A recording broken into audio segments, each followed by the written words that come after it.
kaya se asi mangi gani haidan war on drugs ngasai ai marup sing takpiram badu war on drugs ta mangan badi amugana hot pa ngamaroye mayam ubira magani akoi drugs ar ga sorok ta tadan leba mayam singdo madu kokna nabagi war on drugs honorable chief minister na hodo khibane ba adugi matung na bharat sarkar na nisa mukt bharat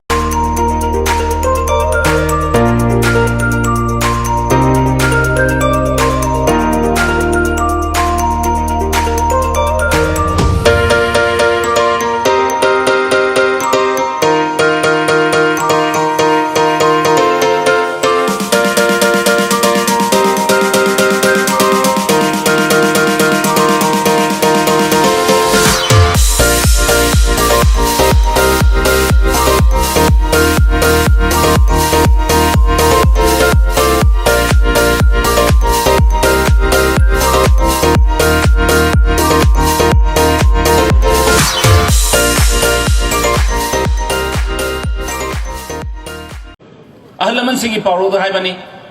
maring na saba sangbai di na mahang de hai ne alois pullaga lai ba pair na phis loi la kwa ta ne indigenous people singi hai ni ba paro khang da ba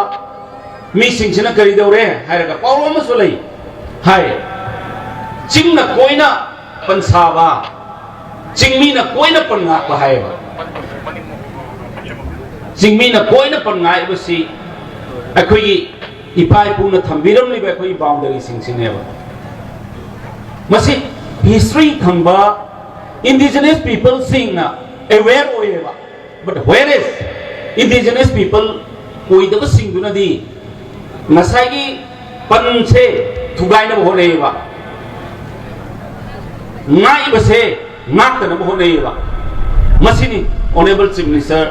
asks all of us to open our eyes कोई मिट पांथोक से high बने बा अदना इना मयाम दा हाइजनिंग बदी इपा इपु सिंग थंबिरम लेबा कोई लंथुम मयाम कोई बाउंड्री कोई कल्चर पुना मक्सिंग असि कोई इसा ना नाक्सा गदवनी इना अपील तौजनिंग बदी कोई पारो मयाम पुना मक्सि खंबीबा इंडिजिनस पीपल पुना मकना अखोई की मणिपुर नांगदब होनगदबनी मणिपुर शांति हंजनब होनबदा अखोई ngамजब कथोक हैरगा मणिपुर अमुहन शांति हंजलंगब होनबदा सरकार सिगी मतें पांगबिउ सरकार ना अंगम बथाकता ऑनरेबल चीफ मिनिस्टर की अंगम बथाकता अखोई शांति पुरोगनबा कन्न होनज ऑनरेबल चीफ मिनिस्टर ना तुंगदा हरोलिबा अखोई की लीडर ओइगदोरिबा अखोई लुचिंगमा ओइगदोरिबा असिगुंबा नहारों कया से असी मांगी गनी हाइदन वार ऑन ड्रग्स नसाई अई मरुप सिंह ताकबिरम बदो वार ऑन ड्रग्स ता मांगन बदी अमुगना होट प ngamaroye mayam ubira magani अखोई ड्रग्स आर का सोरोक ता तादन लेबा mayam सिंगो मदु कोकना नबगी war on drugs honourable chief minister न होदो खेबनेबा अदुगी मतुंग न भारत सरकार ना निशा मुक्त भारत एना अखोई होदो खेबदो so what he is trying to save our state, our country, our nation from the drug mafias. Drug lorong sing ni pasi ampai tan hoje. Makoi sing ni hoje hainari. Opi tha ba kamu paisa khai galu. Akoi lan gi nongmai khulai laina na bahai. Akoi honorable chief minister amasung mahak ki sarkar oi ba koi se shall we remain is a lame spectator or shall we act upon those people, those groups? अखोई इच्छा सिंह करननबा अखोई next gen करननबा अखोई एकता तौब मथौ ताय indigenous people ओइरिबा any community ओइसनो we are against those illegal migrants, not to the indigenous people.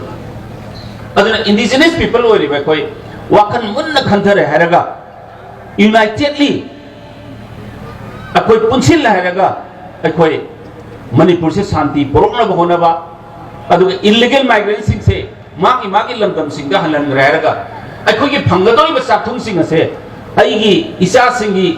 prosperity की मखोगी फ्यूचर की दमकता अखोई खंथबगी मतम यौरे